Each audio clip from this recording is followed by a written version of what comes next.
Hi, welcome to this edition of On Tap, presented by FCSI The Americas. I'm Wade Kaler, Executive Director. On Tap this week, I get to welcome one of the most analytical minds through FCSI I've ever met.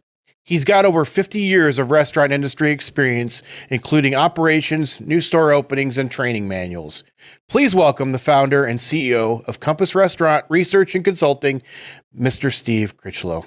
Hi, Steve. Welcome to the show. Hi, Wade. How are you today? I'm doing great. Thanks again for joining us. We really appreciate your time.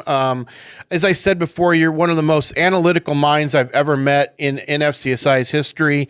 And it's always so fun to get to talk to you because you are always on top of trends, research, and I dig that type of stuff. So I'm kind of a techie nerd like with that. So I absolutely love it. Before we get started, as you know, we kind of want to get to know our members a little bit better and let the world know all about you. So tell me a little bit about your background, how you got your start in the industry, and what led you into being an independent consultant at this point. Well, I grew up on a farm environment, so I had a very strong, hard work ethic. My grandparents had a farm, spent weekends and summers from the time I can remember, 4 or 5 years old, planting seeds and things like that. So that is the background to my work ethic, I guess you'd say. Yeah. When I turned 16, I went and got a job at McDonald's part-time after school. Again, the work ethic was so strong. I wanted to be the best employee, so I learned every position and became the store trainer while I was still in high school. Wow. A couple of years later, I went to Burger King, where I met the first person, the strong influencer in my background, I guess you'd say. Okay. His name was Hardy Kazlas. He was just the store manager. Excuse me, but he made work so much fun and enjoyable that I switched my career choice from education to the restaurant industry. Really? Yeah. So you had somebody at a fast food restaurant make it so much fun that you changed careers. You might be the first person in history to ever absolutely love your fast food job. Yes.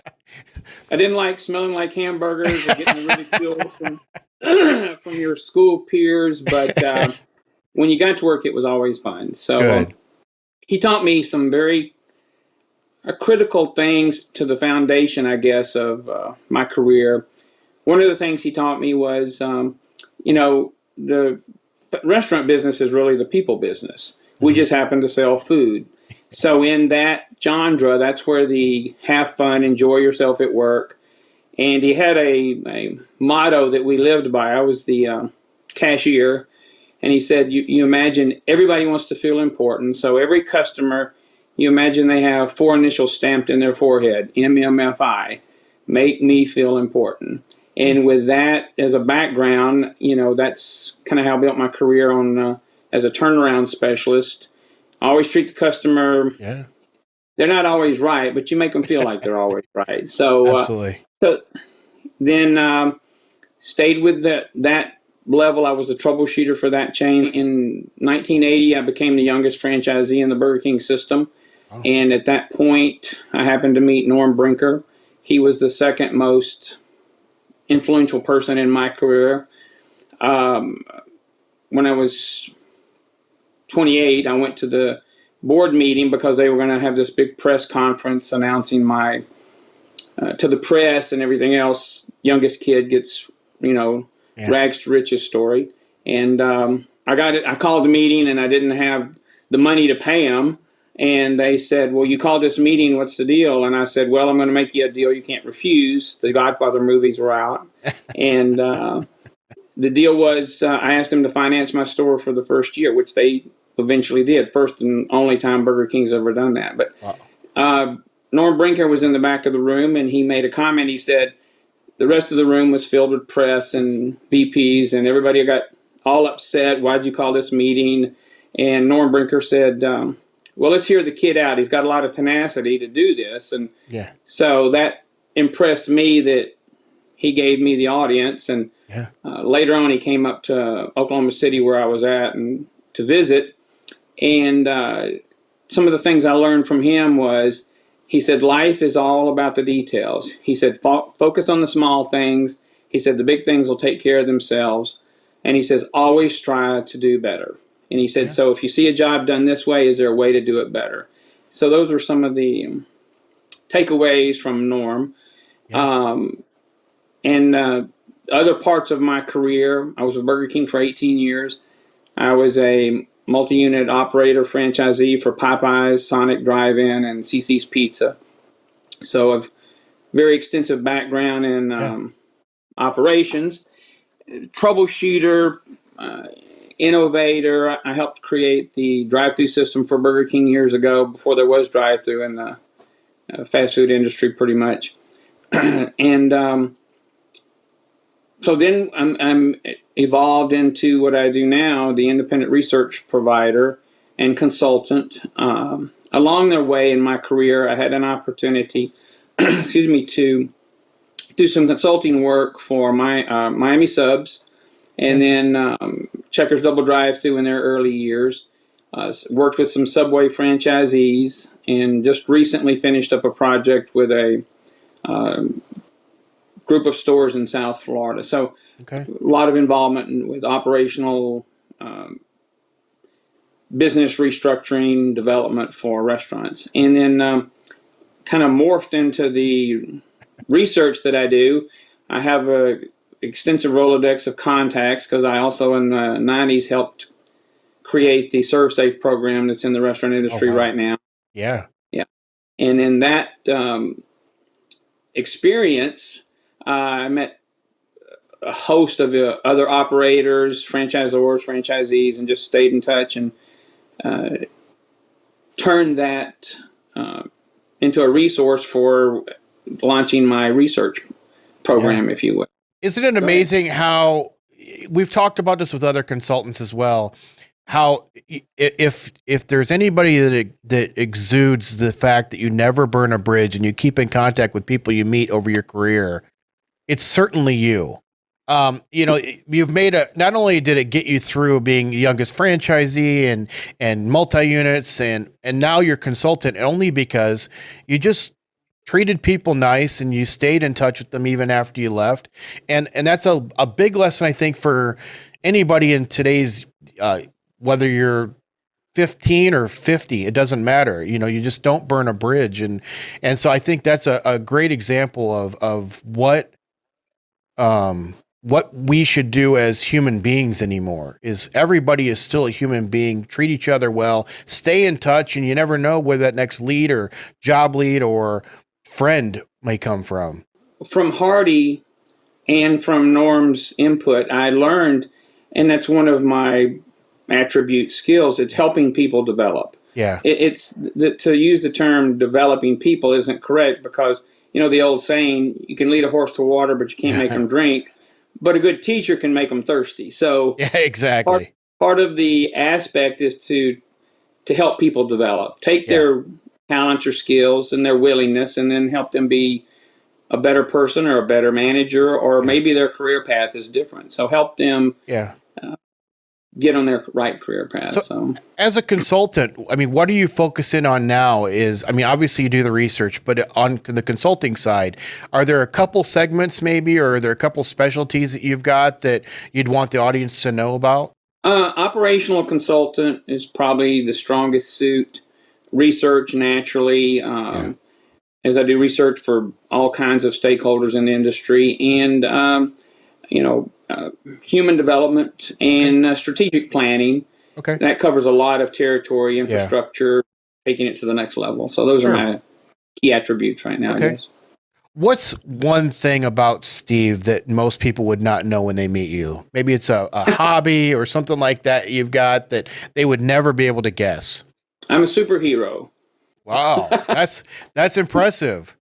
In today's Avengers world, and that's really good to see. One of my grandkids grew up homeschooled and didn't have a lot of friends, and he created his own superhero. And whenever Papa would come along, I was his sidekick. So it kind of evolved. His name was Storm Boy, and mine is Moonbeam. In fact, I've even got my own hat and logo. Oh, and, that is awesome. So every time we get together for an event or something, the kids get together and we play superheroes. My name being Moonbeam, my attributes is I'm the sage advisor, and I stir the imagination. And some of my utility belt is moon pies. So Oh, I, very good. I spoil them, sugar them up, and send them home. That's So kind of what we do. you're kind of like the Marvel version of the Eternals, and except you actually supply snacks. So I love Yeah. that. So Yeah, very good. the grandkids, each time we get together, one of the grandkids has to come up with a storyline with, a subject, and then some of the attributes, and then we'll sit around a fire pit, and I have to tell a story based on whatever they bring as That's awesome. subjects. So anyway, What is one piece of advice you give to somebody thinking, whether they are thinking of a career change or maybe coming out of hospitality school or business administration or something? What's one piece of advice you'd give them if they're thinking about becoming a food service consultant? keep an open mind. Always be learning. The person who thinks he knows it all really has a lot to learn. You Yeah. never know it all. And do your best. Life's a journey. Enjoy the ride. Yeah. That's Well said. That's kind of, yeah. Absolutely. So you do obviously a lot of research about the industry. Is there any trends in the last, obviously before COVID, probably maybe right now a little bit, but are there any trends that have surprised you in the past that you didn't see coming? I guess with the COVID, the resiliency in the restaurant industry, the first couple of days, I did reach out to a lot of contacts, and the first response was a lot of doom and gloom, and I'm going to go bankrupt. And I within 10 days, I cycled back with other calls, and it was inspiring to hear their change of heart, how that, we had been in rough times before, we'll weather this. Some of them didn't, but the attitude shift and the resiliency they displayed to make it work. There's 2 McDonald's franchisees around me. One of them has got 60 stores. He's opened up his dining rooms. It's mismatch of sales trends for the dining room open. The other franchisee's got 6 stores. He hasn't opened his stores, and he doesn't plan to. So the resiliency for that example is, one has proven that you can open and still function in a situation conditionally, and the other one is saying his attitude is he just looks for a new channel, and he's dependent on takeout, delivery, and drive-through. Very good. So, well, because you do a lot of research as well, I have to put you on the hot seat. I would be amiss if I didn't. Is there any predictions for 2022 and beyond that you see? I mean, we've been through a rough spot in the hospitality industry as a whole. Where do you see it becoming out as we come out of COVID more and more vaccinations and the world opening up more? Where do you see us moving towards in the next 12 to 24 months? This COVID crisis has dramatically changed society, business, everything. And one thing I've seen in projecting, if you will, is that the industry is going to have to change to keep up. The consumer's already changed. They've changed their habits. They've changed their attitudes. They set new perimeters and preferences for their experiences and expectations. So the industry's got to keep up. And then again, the fluidity that has to exhibit is QSRs don't have to do a lot of adjustments. They've proven they can be successful during the pandemic. Casual dining, fine dining is where the adjustments are going to have to be. Adapting more technology. The technology is going to supernova speed here for everyone. And so I think we're going to see smaller restaurants, bigger growth in off-premise, technology abounding, more sophisticated equipment that can do multifunctions or managed better by technology. So very good. Well, thanks, Steve. That's all the questions I've got for you on the formal side today. But before I let you go, I've got a series of would you rather questions that I would love to ask to kind of peel back the curtain of Steve. So I'll just jump right into these. Would you rather tell bad knock-knock jokes to everyone you meet or talk about yourself in the third person for the rest of your life? Knock-knock jokes. Would you rather be famous as a comedian or be famous as a musician? Musician. Would you rather vacation in a luxury penthouse or out in the wilderness? Wilderness. Would you rather ride the scariest roller coaster in the world or bungee jump from the tallest bridge in the world? Scariest roller coaster. Would you rather eat a bowl full of jelly beans or a bowl full of Skittles? Skittles. Would you rather know all the secrets to outer space or know all the secrets to the ocean? Ocean. Would you rather never have to do laundry again or never have to do dishes again? Laundry. Would you rather eat the most expensive dessert in the world or drink the most expensive champagne in the world? Champagne. Would you rather be more technologically inclined or better with people? People. Would you rather give up coffee or soda for a year or go without brushing your teeth for a year? Oh, boy.